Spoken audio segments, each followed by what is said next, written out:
নমস্কার, সকলের জন্য শুভেচ্ছা শুভকামনা রেখে কিশোর কবি সুকান্ত ভট্টাচার্যের ৯৮তম শুভ জন্মদিবসে তাঁর প্রতি আমার অন্তরের শ্রদ্ধার্ঘ্য নিবেদন করছি তাঁরই বিরচিত একটি বহুশ্রুত কবিতা ছাড়পত্র পাঠের মাধ্যমে।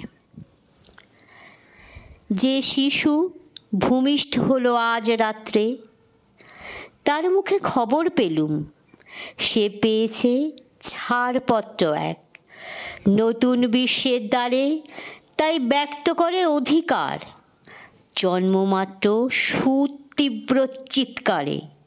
গর্ভদেহ নিঃসহায়, তবু তার মুষ্টিবদ্ধ হাত উত্তোলিত উদ্ভাসিত কি এক দুর্বোধ্য প্রতিজ্ঞায়। সে ভাষা বোঝে না কেউ, কেউ হাসে, কেউ করে মৃদু তিরস্কার।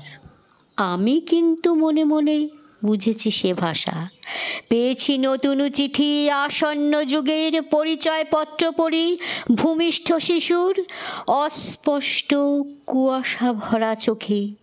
এসেছে নতুন শিশু, তাকে ছেড়ে দিতে হবে স্থান জীর্ণ পৃথিবীতে, ব্যর্থ মৃত আর ধ্বংসস্তূপ পিঠে। চলে যেতে হবে আমাদের, চলে যাব, তবু আজ যতক্ষণ দেহে আছে প্রাণ, প্রাণপণে পৃথিবী সরাব জঞ্জাল। এ বিশ্বকে এ শিশুর বাসযোগ্য করে যাব আমি। নবজাতকের কাছে এ আমার দৃঢ় অঙ্গীকার।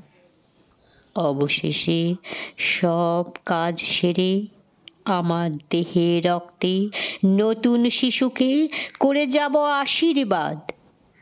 তারপর হব ইতিহাস। নমস্কার।